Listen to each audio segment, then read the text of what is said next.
जय Hind and hello guys, स्वागत है आपका आपके अपने YouTube चैनल ज्ञानदेव होस्ट में। एंड इस वीडियो के अंदर आपको बताने वाला हूं बिहार पब्लिक सर्विस कमीशन यानी कि BPSC 72nd CC pre online form 2026 के बारे में कि कैसे आपको 1230 पोस्ट का फॉर्म फिलअप करना है। गाइस इस वीडियो के अंदर आपको लेटेस्ट अपडेट के साथ में सभी प्रॉब्लम के हल सहित पूरा प्रोसेस बताया जाएगा। चाहे आप ओल्ड कैंडिडेट है, चाहे आप न्यू कैंडिडेट है, आपको यहाँ पर नया रजिस्ट्रेशन करके इस फॉर्म को भरना है। अगर आपने पिछले जब से वाला पोर्टल लॉन्च हुआ, जब से OTR की प्रक्रिया इसमें लागू की गई है, अगर उस वक्त कोई भी फॉर्म भर लेता है इस पोर्टल का इस्तेमाल करके, तो आपको उसी अकाउंट का इस्तेमाल करके यानी कि उसी रजिस्टर नंबर एंड पासवर्ड का इस्तेमाल करके लॉगिन करना होगा। एंड अगर आपने OTR से पहले कोई फॉर्म भरा था इसी वेबसाइट का इस्तेमाल करके, तो गाइज आप यहाँ पर नया रजिस्ट्रेशन करके फॉर्म भरेंगे क्योंकि वो वैलिड नहीं होगा इस बार अप्लाई करने के लिए। तो ये चीज़ आपको समझ में आ गई। अब यहाँ पर आपको अच्छे से बताया जाएगा कि क्वालिफिकेशन की जानकारी कैसे भरनी है, चाहे आप अपेयरिंग हो, चाहे आप फिर आपकी क्वालिफिकेशन कंप्लीट वाले हो, फोटो सिग्नेचर, लाइव फोटो, ये सब आपको कैसे अपलोड करना है इसके बारे में संपूर्ण जानकारी दी जाएगी। तो वीडियो को बिना स्किप के देखना, नहीं तो आप कोई ना कोई जानकारी मिस कर जाएंगे। अब चलिए शुरू करते हैं। अगर आपने अभी तक वीडियो को लाइक शेयर नहीं किया हो तो कर दे और चैनल को सब्सक्राइब करके बेल आइकन ऑन कर ले। फिर जो लिंक मैंने आपको इस वीडियो को डिस्क्रिप्शन में दिया है आप ओपन करेंगे, आपको जानने को मिलेगा कि 1230 इसमें वैकेंसी निकाली हुई है। एंड ये फॉर्म आप लोग 31 मई 2026 तक भर सकते हैं, यानी कि आपके पास ज़्यादा समय बचा नहीं है, आपके पास 5-6 दिन ही बचे हुए इस फॉर्म को भरने में। एंड गाइज आपको ये भी बता दूं कि सभी कैटेगरी कैंडिडेट के लिए 100 रुपये फीस है, चाहे आप बिहार से या फिर किसी अन्य स्टेट से। इसके अलावा किस कैटेगरी के अंदर कितनी वैकेंसी वो भी आप यहाँ पर चेक कर सकते हैं। एंड इसमें ग्रेजुएट वाले जो कैंडिडेट है वो अप्लाई करेंगे। एंड अगर आपको CDPO की पोस्ट पर अप्लाई करना है उसमें आप अप्लाई पहले करेंगे और पेमेंट बाद में करेंगे। बट 72 की जो वैकेंसी है उस पर आपको पेमेंट पहले करना है और अप्लाई फिर बाद में करना है। OTR करने के बाद में आपको पेमेंट और फिर अप्लाई। इसके साथ ही आप एज लिमिट देखेंगे, आपका सिलेक्शन प्रोसेस, ये सभी इन्फॉर्मेशन यहाँ पर दी गई है। सभी इन्फॉर्मेशन जानने के बाद अगर आप एलिजिबल और आपने अभी तक ये फॉर्म नहीं भरा तो गाइस स्क्रॉल करते हुए यहाँ पर डिटेल्स चेक करते हुए इंपॉर्टेंट लिंक के सेक्शन में आएंगे और अप्लाई ऑनलाइन लिंक ओपन करेंगे। इसके बाद गाइस आपके सामने BPSC की ऑफिशियल वेबसाइट आ जाएगी, जैसे कि आप वीडियो में देख सकते हैं। मैं इसको थोड़ा जूम कर लेता हूँ ताकि जानकारी अच्छे से आपको वीडियो के अंदर दिख सके। अब आप यहाँ पर जब आ जाए, अगर आपका पहले से BPSC की इस वेबसाइट के ऊपर अकाउंट बना हुआ है तो गाइज आपको यहाँ पर दोबारा रजिस्ट्रेशन करने की आवश्यकता नहीं है, आप डायरेक्टली लॉगिन करेंगे। इसके लिए आप यहाँ पर इसमें क्या करेंगे, आपका रजिस्टर्ड ईमेल आईडी या फिर मोबाइल नंबर या फिर यूजर नेम, कोई एक चीज़ आप यहाँ पर डालेंगे। मैं आपको सजेस्ट कर रहा हूँ कि या तो आप ईमेल आईडी यूज कर ले या फिर नंबर डाल दे जो आपने रजिस्टर किया था। उसके बाद जो पासवर्ड आपने बनाया था वो पासवर्ड डालेंगे और लॉगिन के ऊपर क्लिक करके लॉगिन कर लेंगे। एंड गाइज अगर आप पहले से रजिस्टर्ड है बट अपना जो पासवर्ड है वो भूल चुके हैं तो आपको यहाँ पर forgot reset password new user, यानी कि अगर आपने रिसेंट में पिछले 2-3 साल के अंदर इसमें अकाउंट क्रिएट किया था जब से OTR वाली सुविधा लॉन्च हुई है, तो आप यहाँ पर forgot reset password new user इसके ऊपर क्लिक करेंगे। देन आपके सामने इस तरह का इंटरफेस आएगा। अब आपको यहाँ पर आपकी रजिस्टर्ड ईमेल आईडी डालनी है और उसके बाद में गेट OTP के ऊपर क्लिक करना है। आपकी ईमेल के ऊपर OTP जाएगा। अगर OTP का एक्सेस आपके पास नहीं है तो आप मोबाइल नंबर सेलेक्ट करके नंबर डालना, गेट OTP करना, नंबर के ऊपर OTP जाएगा, वो आप यहाँ पर डालेंगे और वेरीफाई OTP करेंगे। उसके बाद में जो डेट ऑफ बर्थ आपने फॉर्म के अंदर भरी थी जब अपना अकाउंट बनाया था वो आप यहाँ पर डालेंगे और सबमिट कर देंगे। इसके बाद गाइज आपको यहाँ पर न्यू पासवर्ड सेंड किया जाएगा जिसका इस्तेमाल करके आप इसमें लॉगिन हो जाएंगे। बट गाइज अगर आप फ्रेशर है, आपने इस वेबसाइट का इस्तेमाल करके कोई फॉर्म भरा नहीं, पहली बार आप कोई फॉर्म भरने वाले हैं, तो आपको यहाँ पर इसमें अकाउंट क्रिएट करना होगा। इसके लिए आप new registration, one time registration, इसके ऊपर क्लिक करेंगे। देन आपके सामने इस तरह का इंटरफेस आएगा, जैसे कि आप वीडियो में देख सकते हैं। आपके सामने इंस्ट्रक्शंस आएंगे, आप इन सभी को यहाँ पर चेक करते हुए नीचे की तरफ क्लोज के ऊपर क्लिक करेंगे। अब आप यहाँ पर आपकी वन टाइम रजिस्ट्रेशन यानी कि OTR की इन्फॉर्मेशन फिल करेंगे। तो सबसे पहले इसमें आपको आपकी ईमेल आईडी डालनी है। मैं आपको बता दूं कि जो आप ईमेल आईडी यूज कर रहे हैं उसका एक्सेस आपके पास होना चाहिए, यानी कि अभी आप उसको चेक कर सके, ये हालत में आपके पास वो ईमेल आईडी रहनी चाहिए। तो आप अपनी ईमेल आईडी यहाँ पर डालिए, गेट OTP के ऊपर क्लिक कीजिए। एंड गाइज अगर आपको इनबॉक्स के अंदर OTP देखने को नहीं मिल रहा है तो जो स्पैम फोल्डर होता है ईमेल में, हर ईमेल में होता है, वो स्पैम फोल्डर चेक कीजिए, वहाँ पर आपको 100% OTP मिल जाएगा। वो OTP यहाँ पर डालिए और वेरीफाई OTP कर दीजिए। उसके बाद सेम तरीके से आप यहाँ पर मोबाइल नंबर डालेंगे और आपको यहाँ पर प्रेफर किया जा रहा है जो आप नंबर यूज कर रहे हैं वो नंबर आपका आधार के साथ में भी लिंक होना चाहिए। एंड जैसे ही आप यहाँ पर नंबर डालें, गेट OTP कीजिए, आपके नंबर के ऊपर एक OTP जाएगा जो कि आप यहाँ पर डालिए और वेरीफाई OTP कर दीजिए। इसके बाद में गाइज आप यहाँ पर एक पासवर्ड बनाएंगे। पासवर्ड आपका कैसा, उसका आप डेमो देख लीजिए। पासवर्ड के अंदर इंग्लिश का कैपिटल लेटर कम से कम एक, स्मॉल लेटर कम से कम एक स्पेशल कैरेक्टर, साथ ही डिजिट, कुछ इस तरह तरह का पासवर्ड आपको बनाना है और उस पासवर्ड को दोबारा डाल करके यहाँ पर वेरीफाई कर देना है। फिर आता है कैंडिडेट नेम। अब यहाँ पर आपको आपका नाम एंटर करना है। गाइज ये जो नाम आप यहाँ पर फिल कर रहे हैं ये आप आपके 10th के सर्टिफिकेट के अकॉर्डिंग फिल करना, और ध्यान दीजिए जो नाम आपका 10th के सर्टिफिकेट के अंदर है वही नाम आपका आधार कार्ड के अंदर भी होना चाहिए, क्योंकि गाइज जब आपका डिजिलॉकर से डिटेल्स फैच किया जाएगा तो वहाँ पर जो आपकी जानकारी होगी डिजिलॉकर के ऊपर वो आपकी और ये जो आप इन्फॉर्मेशन भर रहे हैं वो मैच की जाएगी। अगर वो मैच नहीं हुई आधार वाली एंड 10वीं के सर्टिफिकेट वाली तो आपको प्रॉब्लम फेस करनी पड़ सकती है। इसके बाद गाइज जैसे ही आप यहाँ पर आपका नाम डालें आपको वेरीफाई कैंडिडेट नेम के अंदर दोबारा से नाम डालना है और उसको वेरीफाई कर देना है। इसके बाद जो आपका फादर नेम है वो आप यहाँ पर डालेंगे एंड देन फादर नेम को भी दोबारा डाल करके वेरीफाई कर देंगे। इसके बाद आप देखेंगे मदर नेम, तो आपको आपकी माताजी का नाम डालना है, माताजी का नाम भी दोबारा डाल करके वेरीफाई कर देना है। इसके बाद नीचे की तरफ आएगा कैंडिडेट डेट ऑफ बर्थ, तो आपको यहाँ पर इसमें इस तरह से क्लिक करना है और जो भी आपका डेट ऑफ बर्थ है वो आपको सेलेक्ट कर लेना है। पहले आप यहाँ से आपका ईयर सेलेक्ट कर लीजिए, फिर यहाँ से जो भी आपका मंथ है वो आपको सेलेक्ट करना होगा और फिर यहाँ से डे, तो आपका डेट ऑफ बर्थ आ जाएगा। इसके बाद अगेन आपको आपके डेट ऑफ बर्थ को सेलेक्ट करना है और वेरीफाई कर देना है। तो यहाँ से आप ईयर सेलेक्ट कीजिए, फिर मंथ और उसके बाद में डे, तो आपका डेट ऑफ बर्थ आ जाएगा। इसके बाद आएगा आपका जेंडर, तो आपको जेंडर सेलेक्ट कर लेना है, मेल फीमेल या ट्रांसजेंडर। उसके बाद जेंडर को भी दोबारा सेलेक्ट करके वेरीफाई करना है। फिर आप यहाँ पर ये जो कोड आएगा वो कोड आप यहाँ पर डालिए, आई एग्री इसके ऊपर क्लिक कीजिए और प्रीव्यू एंड रजिस्टर इसके ऊपर क्लिक कीजिए। अब आपने यहाँ पर जो भी इंफॉर्मेशन भरी है वो आपके सामने है और इस तरह से है जैसे कि आप यहाँ पर वीडियो में देख पा रहे हैं। अभी आपको एक एक इन्फॉर्मेशन को अच्छे से चेक कर लेना है और इन बॉक्स के ऊपर टिक करना है। इनके ऊपर राइट टिक करने का मतलब ये होता है कि आपने इन जानकारी को चेक कर लिया है और आपके अकॉर्डिंग ये सभी जानकारी सही है, क्योंकि इसके बाद में आप इन जानकारी में कोई भी चेंजेस नहीं कर पाएंगे। तो आप यहाँ पर इस तरह से टिक कीजिए। सभी के ऊपर टिक करने के बाद आप यहाँ पर कंफर्म दर्शन इसके ऊपर क्लिक करेंगे। अब आपके सामने यहाँ पर एक सवाल आता है कि are you sure you want to redirect to DigiLocker, क्या आप श्योर है आप डिजिलॉकर के लिए रिडायरेक्ट होना चाहते हैं? तो आप यहाँ पर अगर नो करेंगे तो आप डायरेक्टली अपना जो रजिस्ट्रेशन है वो कर लेंगे। जैसे कि मैं अगर यहाँ पर नो करता हूँ तो नो करने के बाद में गाइज आप यहाँ पर इस वाले इंटरफेस पर आ चुके हैं। अब आप जो आपका रजिस्ट्रेशन है वो हो चुका है। अभी यहाँ पर जो अभी आपने ईमेल आईडी रजिस्टर की है फिर जो नंबर रजिस्टर किया है उसका इस्तेमाल करके लॉगिन हो सकते हैं। आप यहाँ पर आपका रजिस्टर्ड ईमेल आईडी या नंबर डालिए एंड जो पासवर्ड आपने बनाया वो यहाँ पर फिल कीजिए और लॉगिन कर लीजिए। और अगर आप डिजिलॉकर वाले सवाल पर यस कर देते हैं तो आपको डिजिलॉकर की वेबसाइट के ऊपर डायरेक्ट किया जाता है जहाँ से आपको डिटेल्स फैच करने को बोला जाता है। आप वहाँ पर लॉगिन करते हैं और डिटेल्स को फैच कराते हैं। बट मैंने यहाँ पर डिजिलॉकर से फैच नहीं कराया और ऐसा नहीं है कि मैं फैच नहीं करा सकता, अभी भी लॉगिन करके मैं उसको करा सकता हूँ। पहले चलिए हम लॉगिन कर लेते हैं। तो आप यहाँ पर डिटेल्स डालिए अपनी जो भी आपने यहाँ पर बनाई और लॉगिन के ऊपर क्लिक कीजिए। जैसे ही आप यहाँ पर डिटेल डाल करके लॉगिन के ऊपर क्लिक करते तो ये कैप्चा कोड आता है, वो कैप्चा कोड आप यहाँ पर इस तरह से भर दीजिए जैसे कि मैंने भरा और फिर प्रोसीड के ऊपर क्लिक कर दीजिए। अब फिर से आप यहाँ पर एक सवाल देख रहे हैं कि क्या आपको डिजिलॉकर के लिए रिडायरेक्ट होना है। अगर होना है तो यस कर दे, नहीं होना है तो आप यहाँ पर नो कर सकते हैं। अगर मान लीजिए आप यस करें तो क्या होगा वो आप देख लीजिए। चलिए मैं यहाँ पर यस कर देता हूँ। अब यस करने के बाद आपको डिजिलॉकर की वेबसाइट के ऊपर भेज दिया है। अगर आपका डिजिलॉकर के ऊपर अकाउंट नहीं बना हुआ है तो आप यहाँ पर साइन अप के ऊपर क्लिक करके अकाउंट बना सकते हैं। इसमें आपको आपका मोबाइल नंबर डालना है जो आप रजिस्टर करना चाहते हैं।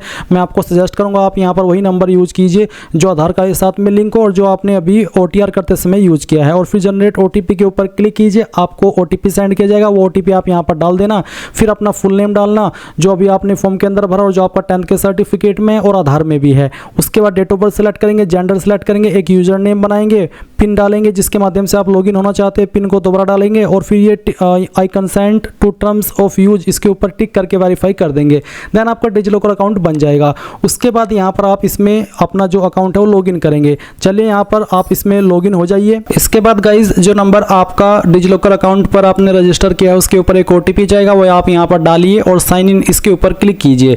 इसके ऊपर क्लिक करने के बाद में यहाँ पर प्रोसीड विद KYC आपको आपका आधार नंबर डालना है और वेरीफाई इसके ऊपर क्लिक करना है। जैसे ही आपका यहाँ पर KYC हो जाए तो आप यहाँ पर रिटर्न टू BPSC ऑनलाइन इसके ऊपर क्लिक करेंगे और यहाँ से आप यस कर देंगे। यस करने के बाद में आपको यहाँ पर इसी वेबसाइट के ऊपर सेंड किया जाएगा। और अगर आप यहाँ पर डायरेक्टली मेन डैशबोर्ड पर नहीं पहुँच पाते तो आपको यहाँ पर इसमें लॉगिन वाले सेक्शन का इस्तेमाल करके लॉगिन हो जाना है। यानी कि आपको आपका रजिस्टर ईमेल या नंबर इस्तेमाल करना है, आपने जो पासवर्ड बनाया था वो डालना है और लॉगिन के ऊपर क्लिक करना है। इसके बाद यहाँ पर लॉगिन करने के लिए आप ये कैप्चा कोड डालेंगे और प्रोसीड के ऊपर क्लिक कर कर देंगे। इसके बाद गाइज यहाँ पर अगेन आपको बोला जा रहा है कि क्या आप डिजिलॉकर के लिए रिडायरेक्ट होना चाहते हैं, अगर हाँ तो यस, नहीं तो आप नो करेंगे। इसके बाद आपके सामने यहाँ पर कुछ इस तरह का इंटरफेस आएगा जैसे कि आप वीडियो में देख पा रहे हैं। अभी आपको यहाँ पर प्रोफाइल क्रिएशन इसके ऊपर क्लिक करना है। एंड गाइज अगर आप पहले से रजिस्टर्ड है तो आप क्या करेंगे, आप यहाँ पर माई अकाउंट के सेक्शन पर जाएंगे। माई अकाउंट के सेक्शन पर जाने के बाद में आपको यहाँ पर अनलॉक प्रोफाइल के ऊपर क्लिक करना है। आपके नंबर और ईमेल दोनों के ऊपर ओटीपी सेंड किए जाएंगे।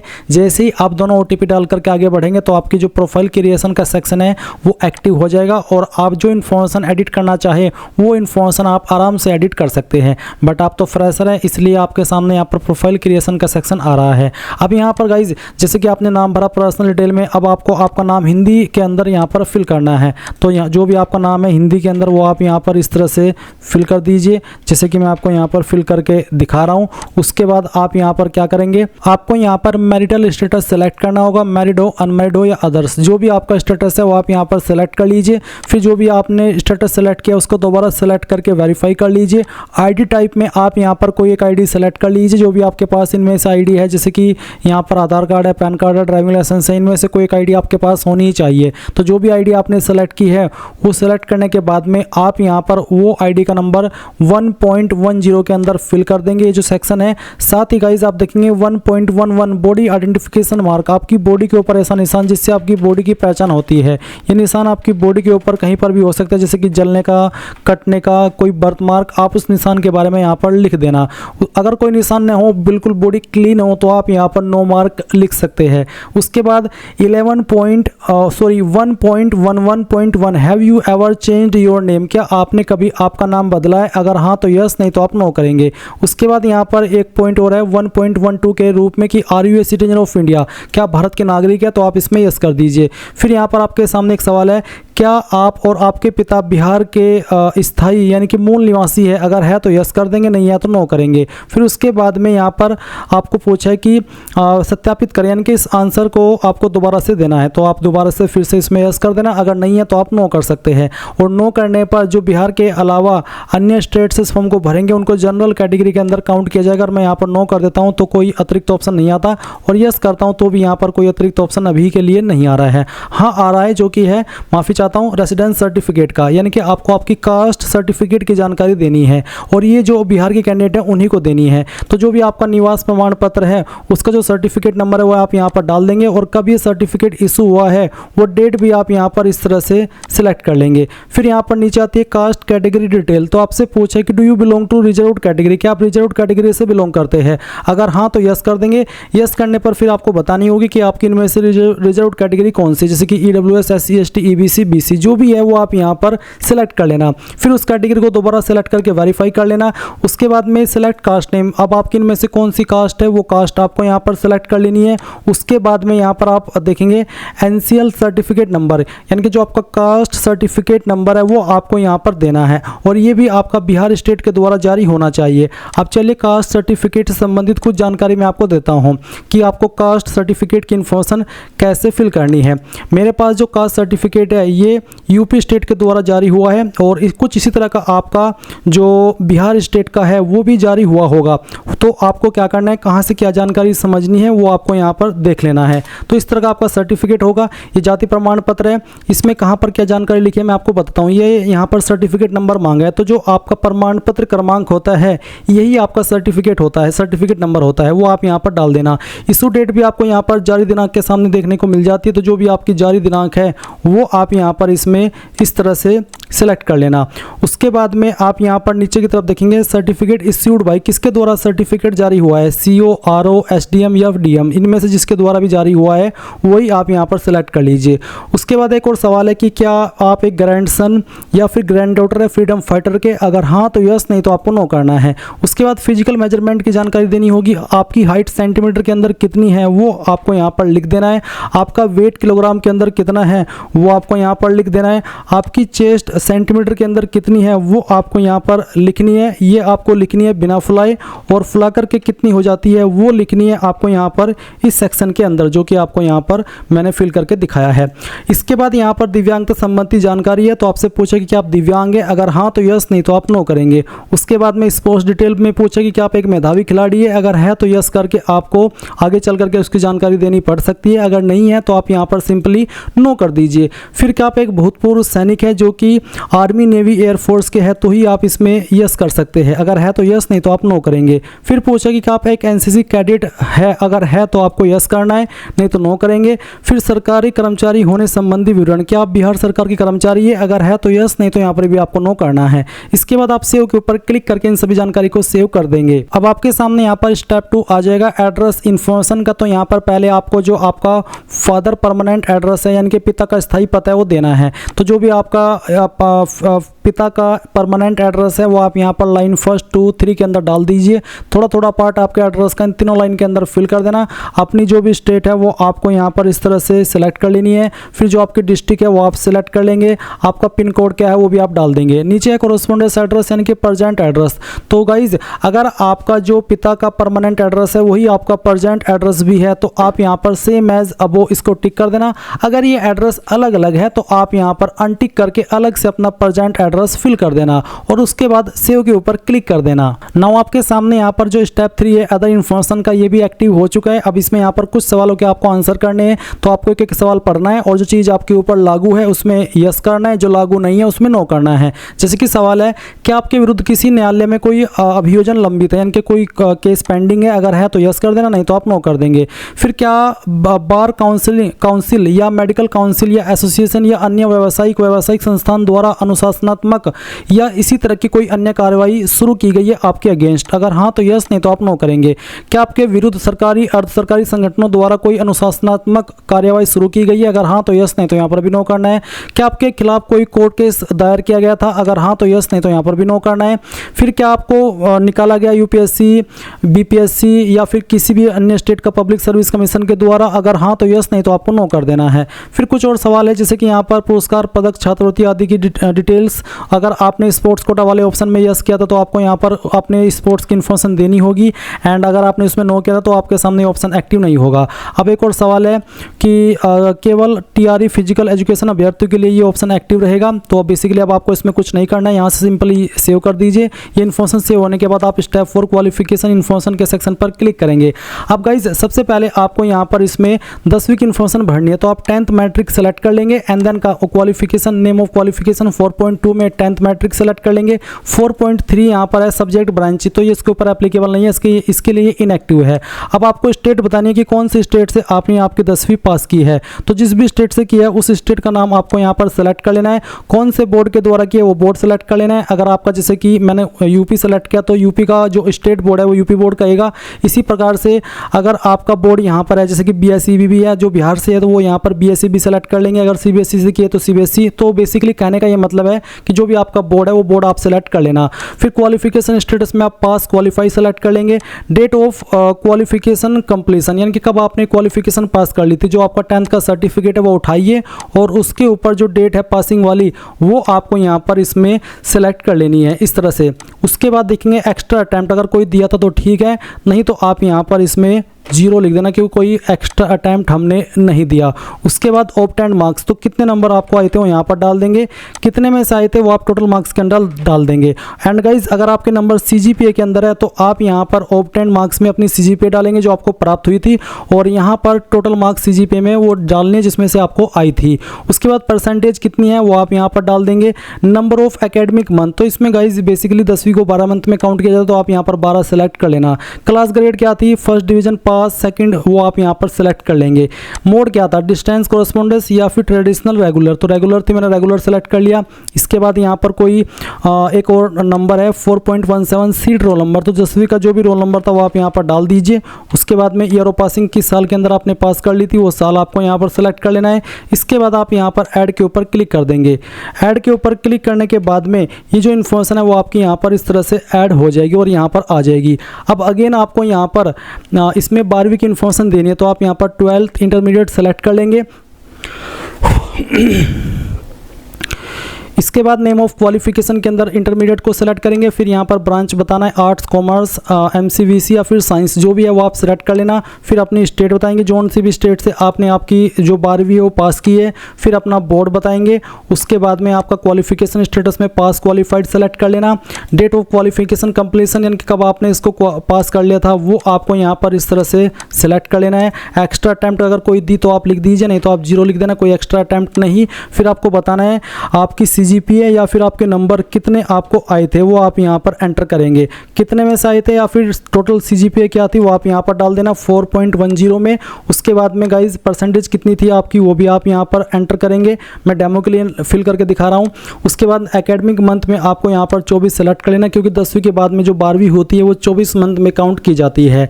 11वीं 12वीं दोनों को काउंट किया जाता है। उसके बाद यहाँ पर आते क्लास ग्रेड, तो जो भी थी आपकी वो आप सेलेक्ट कर लीजिए। मोड क्या आता है, रेगुलर या प्राइवेट, वो आप सेलेक्ट करेंगे। फिर कंपलसरी सब्जेक्ट आपके पास क्या क्या थे वो आप यहाँ पर सेलेक्ट कर लीजिए। मैं इसमें साइंस सेलेक्ट कर लेता हूँ। उसके बाद यहाँ पर आप देखेंगे ऑप्शनल सब्जेक्ट, अगर आप देना चाहते तो आप सेलेक्ट कर सकते हैं, नहीं तो आप इसको खाली छोड़ दीजिए। और ये जो कंपलसरी सब्जेक्ट है वो आप यहाँ पर ज़रूर सेलेक्ट कर लेना। उसके बाद में जो आपका रोल नंबर था 12वीं का वो आप यहाँ पर डालेंगे। एंड देन किस साल के अंदर आपने पास कर ली थी वो आप सेलेक्ट करेंगे और ऐड के ऊपर क्लिक करके इस जानकारी को भी ऐड कर देंगे। अब आती है आपकी ग्रेजुएशन की जानकारी। तो यहाँ पर आइए, अगेन इसमें क्या करेंगे आप देख सकते हैं 12वीं के बाद में डिप्लोमा का ऑप्शन है, फिर ग्रेजुएट का, तो मैं ग्रेजुएट सेलेक्ट कर लेता हूँ। फिर नेम ऑफ क्वालिफिकेशन, तो किस फील्ड वाली क्वालिफिकेशन आपने की है, जैसे कि यहाँ पर काफ़ी सारी क्वालिफिकेशन आपको देखने को मिल जाएगी। तो इनमें से जो भी क्वालिफिकेशन आपने की है, जैसे कि BCom, B pharma, B honours, BA social science, BA programme, तो जो भी की है बेसिकली कहने का मतलब है वो आपको यहाँ पर सेलेक्ट कर लेनी है। आराम से देख लेना है, इसमें बहुत बड़ी लिस्ट है। आपको आपकी वाली क्वालिफिकेशन जो भी आपने की होगी वो यहाँ पर देखने को मिल जाएगी। अब जो भी आपने क्वालिफिकेशन सेलेक्ट की है, क्योंकि गाइज ग्रेजुएशन की कैटेगरी में बहुत सारी क्वालिफिकेशन आती है, बहुत सारे फील्ड आते हैं, तो जो भी आप क्वालिफिकेशन सेलेक्ट करेंगे उससे जुड़ा हुआ आपको यहाँ पर सब्जेक्ट ब्रांच में अपना जो सब्जेक्ट है, जो ब्रांच है वो आपको सेलेक्ट करना होगा। इसके बाद यहाँ पर फिर आपको आपकी जो स्टेट है जहाँ से आपने इसको पास किया है वो आप यहाँ पर सेलेक्ट कर लेंगे। बोर्ड यूनिवर्सिटी का नाम आप यहाँ पर सेलेक्ट कर लेंगे। फिर क्वालिफिकेशन स्टेटस पास या फिर अभी आप अपीयर्ड हो, तो जो भी है स्टेटस वो आप सेलेक्ट कर लीजिए। मेरा पास है तो मैंने पास सेलेक्ट कर लिया। अगर आप अपीयर्ड सेलेक्ट करते हैं तो गाइज यहाँ पर आप देख सकते हैं कि जिन ऑप्शन के सामने ये जो स्टार का आइकन लगा है इसमें ये फिल करना अनिवार्य है, बाकी ऑप्शन फिल करने जरूरी नहीं है। तो मेरा पास है, मैं इसको पास सेलेक्ट कर लेता हूँ। फिर आता है डेट ऑफ क्वालिफिकेशन कंप्लीशन, यानी कि कब आपने इसको पास कर लेता वो आपको यहाँ पर एंटर करना है। तो जब भी आपने इसको पास किया वो आप यहाँ पर सेलेक्ट कीजिए। फिर यहाँ पर आपका मंथ और डे। इसके बाद में एक्स्ट्रा अटैम्प्ट अगर कोई दिया तो आप लिख दीजिए, नहीं तो आप 0 लिखेंगे। उसके बाद कितने नंबर आपको आए थे वो नंबर आप यहाँ पर फिल कीजिए। मैं नंबर डेमो के लिए फिल करके दिखा रहा हूँ आपको। जैसे कि मैंने कहा कि आप यहाँ पर आपके रियल नंबर डालेंगे सभी ईयर के मिला करके। उसके बाद में आपको यहाँ पर आपके जो टोटल नंबर है वो एंटर कर देने हैं। उसके बाद आपकी परसेंटेज कितनी बनती है वो आप यहाँ पर डाल देंगे। नंबर ऑफ एकेडमिक मंथ कितने थे वो आपको यहाँ पर सेलेक्ट कर लेना है। आपकी क्लास ग्रेड क्या है वो सेलेक्ट कर लेंगे। अपना मोड सेलेक्ट करेंगे। उसके बाद में कंपलसरी सब्जेक्ट यहाँ पर आप सेलेक्ट कर लीजिए जो आपके पास थे। उसके बाद में कोई ऑप्शनल सब्जेक्ट आप देना चाहे वो दे सकते हैं, बाकी इन्फॉर्मेशन यहाँ पर देना अनिवार्य नहीं है। काउंसिल रजिस्टर नंबर है तो दे दीजिए, नहीं तो खाली छोड़ दीजिए। फिर आपका जो फाइनल ईयर का रोल नंबर था, यानी कि लास्ट ईयर का या लास्ट सेमेस्टर का, वो आप यहाँ पर डाल दीजिए। और फिर किस साल के अंदर पास की थी वो साल आपको सेलेक्ट कर लेना है और ऐड के ऊपर क्लिक करके इस जानकारी को भी आपको यहाँ पर ऐड कर देना है। तो इस तरह से आपकी जानकारी ऐड हो जाएगी। अब अगर आपने कोई और क्वालिफिकेशन भी किया और आप उसको देना चाहते तो दे सकते हैं। वैसे अप्लाई करने के लिए इस वैकेंसी पर आपसे ग्रेजुएट की योग्यता मांगी है। अब गाइज आप क्या करेंगे, आप यहाँ पर सेव के ऊपर क्लिक करके इसको कंफर्म कर देंगे। कंफर्म करते ही डिटेल्स आपकी सेव हो जाएगी। इसके बाद आपको स्टेप 5 एक्सपीरियंस इन्फॉर्मेशन के सेक्शन पर क्लिक करना है। एक्सपीरियंस इस वैकेंसी पर अप्लाई करने के लिए जरूरी नहीं है, तो आप यहाँ पर इसमें नो करके सेव कर देना। उसके बाद आप स्टेप 6 के ऊपर आएंगे और यहाँ पर आपको जो आपका लाइव फोटो है वो कैप्चर करना है। तो कैप्चर लाइव फोटो, इसके ऊपर क्लिक कीजिए। 5 सेकेंड में आपका कैमरा ओपन हो जाएगा। तो आप यहाँ पर आपका जो फोटो है वो कैप्चर कर लेंगे। चलिए मैं यहाँ पर इसको कैप्चर कर लेता हूँ। जैसे ही कैमरा ऑन हो आप सिंपली आपको कैमरे में आना है, सेट इमेज इसके ऊपर क्लिक कर देना है। इसके बाद आप यहाँ पर देख सकते हैं फोटो अपलोडेड सक्सेसफुली एंड उसके बाद आप ओके कर देंगे। ओके करने के बाद नीचे की तरफ आएंगे और यहाँ पर आपको सिग्नेचर अपलोड करना है। यहाँ पर पहले आपको बोला है सिग्नेचर इंग्लिश के अंदर अपलोड करने को और नीचे हिंदी के अंदर। इंग्लिश का सिग्नेचर तो कुछ भी हो सकता है, क्योंकि उसमें तो आप सिग्नेचर का मतलब ही सिग्नेचर होता है जहाँ पर आप कुछ भी अपना जो साइन है वो रख सकते हैं, चाहे वो आपका नाम हो, चाहे फिर कुछ अन्य चीज़, वो आप सिग्नेचर के अंदर अपलोड करेंगे इंग्लिश वाले। हिंदी के अंदर आपको सिंपली अपना जो नाम है हिंदी के अंदर वो अपलोड कर देना है। कई बार ऐसा होता है कि बहुत सारे कैंडिडेट का जो सिग्नेचर है वो हिंदी के अंदर ही होता है, तो अगर आपका हिंदी और इंग्लिश सिग्नेचर एक ही है, यानी कि आप सिग्नेचर अपना हिंदी में ही करते हैं, तो गाइज आप यहाँ पर दोनों में सेम फाइल अपलोड कर सकते हैं। बट फिर भी सजेशन यही रहेगा कि अगर आप अपना नाम लिखते हैं हिंदी, जैसे कि आप हिंदी वाला सिग्नेचर करते हैं, तो आपको इंग्लिश सिग्नेचर के अंदर अपना नाम इंग्लिश के अंदर लिख देना है। और अगर आपका जो सिग्नेचर है वो इंग्लिश वाला अलग है, हिंदी के अंदर आपको फिर अपना सिंपल नाम लिखना होगा। इंग्लिश वालों को तो हिंदी के अंदर सिंपल नाम लिखना होगा, जो मेनली सिग्नेचर अपना इंग्लिश के अंदर करते हैं, और जो मेनली सिग्नेचर अपना हिंदी के अंदर करते हैं उनको इंग्लिश के अंदर अपना नाम सिंपली लिख देना है, और हिंदी के अंदर जो भी उनका सिग्नेचर है वो यहाँ पर अपलोड कर देना है। इसका साइज 15 KB से कम रखा है, और जो पिक्सल है वो भी आपको यहाँ पर सजेस्ट किया गया है। तो आप चूज फाइल इसके ऊपर क्लिक कीजिए, जहाँ पर भी आपकी फाइल है सिग्नेचर की वो आपको यहाँ पर सेलेक्ट कर लेनी है। मैं चलिए आपको एक फाइल अपलोड करके दिखाता हूँ। जैसे ही आप आपकी फाइल सेलेक्ट करेंगे वो यहाँ पर इस तरह से आ जाएगी। फिर आपको यहाँ पर जो हिंदी वाली है वो भी आपको सेलेक्ट कर लेनी है। तो जहाँ पर भी आपकी हिंदी फाइल है वो आप सेलेक्ट करेंगे। मैं चलिए यहाँ पर एक फ़ाइल हिंदी वाली आपको सिग्नेचर की अपलोड करके दिखा देता हूं। तो यहाँ पर आपको आपका हिंदी वाला फाइल सिग्नेचर का इस तरह से सेलेक्ट कर लेना है, और उसके बाद में आप सेव के ऊपर क्लिक करेंगे। अब देख लीजिए signature image uploaded successfully. Guys अगर उनका जो पिक्सल यहाँ पर आपको सजेस्ट किया गया है उनके बीच में न हुआ तो आपका जो सिग्नेचर है वो अपलोड नहीं हो पाएगा। ध्यान दीजिए आपके सिग्नेचर की जो चौड़ाई है वो 250 पिक्सल से लेकर के 320 पिक्सल के बीच में हो, एंड हाइट उसकी 150 पिक्सल से लेकर के 220 पिक्सल के बीच में होनी चाहिए। अगर आपको इशू आए इसमें तो आप बता देना, एक अलग से स्पेशल वीडियो बना दूंगा कि कैसे आपको अपने मोबाइल से इसको बनाना है। अब आप आई एग्री इसके ऊपर क्लिक करेंगे, और अगर गाइज आपने एक बार सबमिट एंड लॉक प्रोफाइल कर दिया तो फिर आप कोई इन्फॉर्मेशन एडिट नहीं कर पाएंगे। हाँ, आप उसको दोबारा से OTP मंगा करके एडिट जरूर कर सकते हैं। चलिए अब मैं सबमिट एंड लॉक प्रोफाइल इसके ऊपर क्लिक करता हूँ और यहाँ से कंफर्म कर देता हूँ। कंफर्म करने के बाद में आप यहाँ पर न्यू एप्लीकेशन इसके ऊपर क्लिक करेंगे, एंड आप देख सकते हैं कि यहाँ पर आपको 72 सेकेंड CC 2026 की वैकेंसी देखने को मिल रही है। अब आप यहाँ पर देख सकते हैं आपको बोला है एक्शन के नीचे पे फीस, आप पे फीस इसके ऊपर क्लिक कीजिए। इसके ऊपर क्लिक करने के बाद में आपको यहाँ पर फीस पे करने के लिए बोला जाएगा। तो आप यहाँ पर I understand wish to proceed इसके ऊपर क्लिक करेंगे और कंफर्म इसके ऊपर क्लिक कर देंगे। अभी आपको यहाँ पर इस तरह से एक ऑप्शन देखने को मिलेगा, जैसे कि आप वीडियो के अंदर देख सकते हैं। आपको यहाँ पर सेलेक्ट करना है कंबाइंड कॉम्पिटिटिव एग्जाम, एंड जो आपकी इसमें चाइल्ड डेवलपमेंट प्रोजेक्ट ऑफिसर की वैकेंसी अगर आपको उस पर भी अप्लाई करना है तो आप वो भी टिक कर सकते हैं। एंड अगर आपको यहाँ पर कंबाइंड कॉम्पिटिटिव एग्जाम इसके लिए अप्लाई करना है तो आप इसको टिक कर देंगे।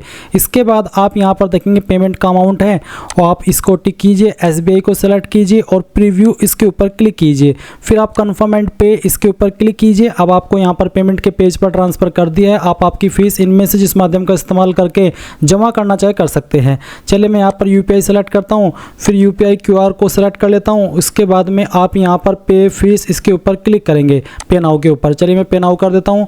अब मेरे सामने QR कोड आ चुका है, मैंने QR कोड यहाँ से स्कैन किया, और अभी मैं यहाँ पर रियल टाइम में आपको फीस पे करके दिखा रहा हूँ। वैसे मैंने फॉर्म अपने लिए नहीं भरा, बस आपको दिखाने के लिए भर रहा हूँ, और इसके लिए फ़ीस भी आपकी वजह से दे रहा हूँ, जिससे कि मेरी फ़ीस भले ही चली जाए बट आप लोगों की फ़ीस वेस्ट नहीं जानी चाहिए। तो मैंने यहाँ पर पेमेंट कर दिया। पेमेंट करने के बाद में आपको कुछ भी नहीं करना, ना तो बैक करना है और ना आगे बढ़ना है, और वेट करना है थोड़ी देर के लिए। ऑटोमेटिकली आपको इसी वेबसाइट पर रिडायरेक्ट किया जाएगा जहाँ से आपने अभी अपना फॉर्म भरना स्टार्ट किया। देख लीजिए मैंने कुछ नहीं किया, पेमेंट सक्सेसफुल हो चुका है।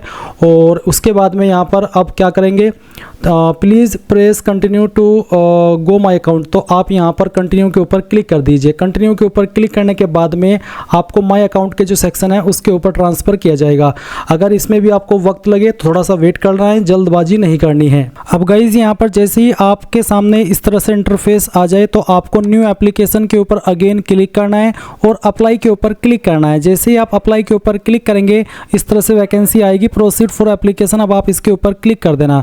अब यहाँ पर जो भी इन्फॉर्मेशन आपने OTR के अंदर भरी है वो सभी इन्फॉर्मेशन आपके सामने आप नीचे की तरफ आएंगे, और यहाँ पर है provide answer of following question. तो इन क्वेश्चन के आपको आंसर करने हैं। जैसे कि पहला सवाल है कि enter previous attempts of appearing in competitive examination conducted by BPSC, यानी कि जो बीपीएससी के द्वारा एग्जाम कंडक्ट किया, अगर आपने पहले कोई एग्जाम दिया है, चाहे वो कोई सा भी एग्जाम हो बीपीएससी का, उससे संबंधित पूछा है। आपको यहाँ पर जो एग्जाम बीपीएससी के द्वारा कंडक्ट किए गए उसके बारे में पूछा है, ना कि इस बारे में कि आपने ये जो आपका 70 सीसी प्री है ये कितनी बार दिया, इसके बारे में नहीं।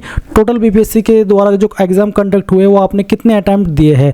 If you are not Bihar government employ, अगर आप बिहार गवर्नमेंट एम्प्लॉय नहीं है तो आप यहाँ पर 0 लिख सकते हैं, या फिर बेसिकली अगर आपने कोई अटैम्प्ट दिया ही नहीं तब भी आप यहाँ पर इसमें 0 लिख सकते हैं। इसके बाद यहाँ पर सवाल आता है enter certificate number of matric certificate, यानी कि जो आपका 10वीं का सर्टिफिकेट है उसका जो नंबर है सर्टिफिकेट का वो आप यहाँ पर डाल देना। उसके बाद enter issue date of matric certificate, यानी कि जो आपका 10वीं का सर्टिफिकेट है वो कब इशू हुआ है वो डेट आप यहाँ पर इस तरह से एंटर कर देंगे, जैसे कि मैं आपको यहाँ पर फिल करके दिखा रहा हूँ।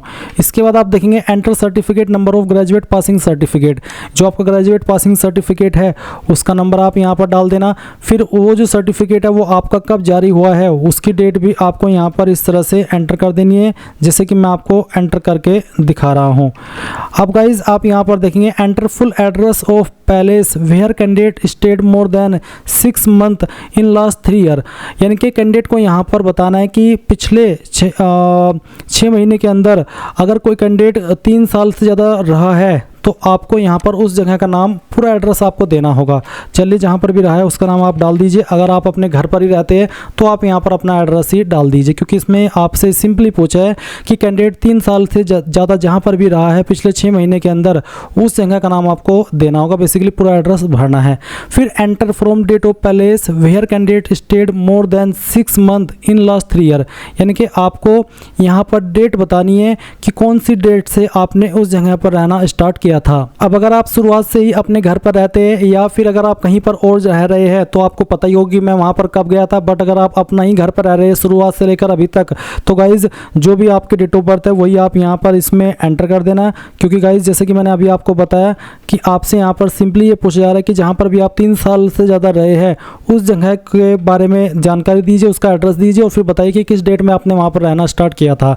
फिर पूछा है enter to date of place where candidate stayed more than 6 month, यानी कि यहाँ पर तो आपने दी है फ्रॉम डेट, यानी कि जब आपने रहना स्टार्ट किया था, और टू डेट का मतलब है जब तक आप वहाँ पर रहे हैं। तो जब तक भी रहे हैं वो आप यहाँ पर इस तरह से एंटर कर देंगे, जैसे कि मैं आपको यहाँ पर एंटर करके दिखा रहा हूँ। फिर पूछा है enter full address of place where candidate stayed more than 6 month in last 3 year. अब यहाँ पर ऐसा भी होता है कई बार कि एक कैंडिडेट 2-3 जगह पर स्टे कर लेता है, तो ऐसे में यहाँ पर 9 पॉइंट में भी आपसे यही सवाल पूछा रहा है। अगर आप पिछले 3 साल के अंदर 6 महीने से ज़्यादा कहीं और कहीं पर भी रहे हैं तो आपको यहाँ पर अब 9 पॉइंट के अंदर उसकी जानकारी देनी है। अब जैसे कि कैंडिडेट पिछले 3 साल के अंदर 1 साल कहीं और रहा, 1 साल कहीं और रहा, 1 साल कहीं और, इस तरह से, तो उसके संबंध में ये 9 पॉइंट है। अगेन आपको यहाँ पर अगर आप एक से ज़्यादा जगह पर स्टे किए हुए तो आपको यहाँ पर 9 पॉइंट में भी उसकी जानकारी देनी होगी। बट अगर आप पिछले 3 साल के अंदर 6 महीने से ज़्यादा किसी की जगह पर ही रहे हैं तो आपको ये 9, 10, 11 पॉइंट भरने की आवश्यकता नहीं है।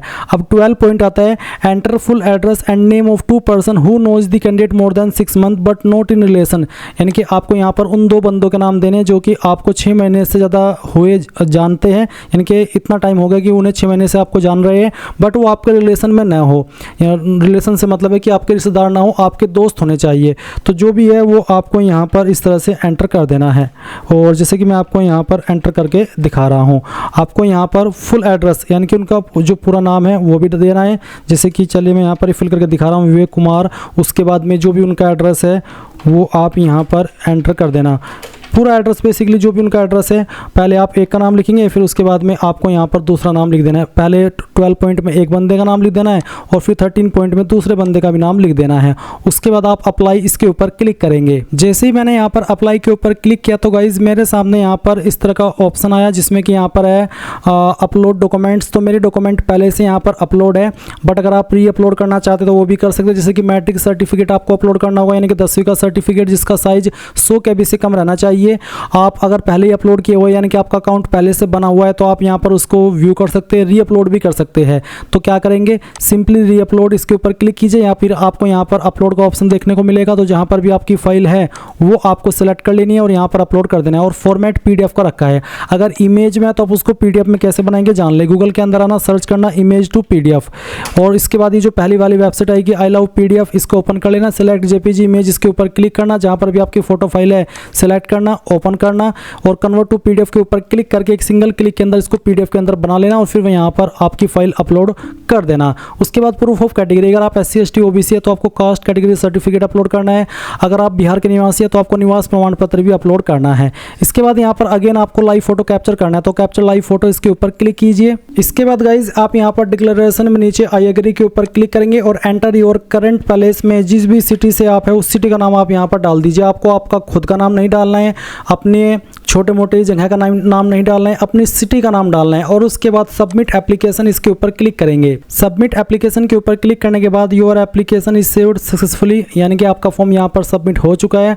आप यहाँ पर गाइज व्यू के ऊपर क्लिक कीजिए और उसके बाद में प्रिंट के ऊपर क्लिक कीजिए एंड आपके सामने इस तरह से फॉर्म का जो प्रिंट है वो पीडीएफ के रूप में अपने आपके कंप्यूटर या मोबाइल के अंदर सेव हो जाएगा।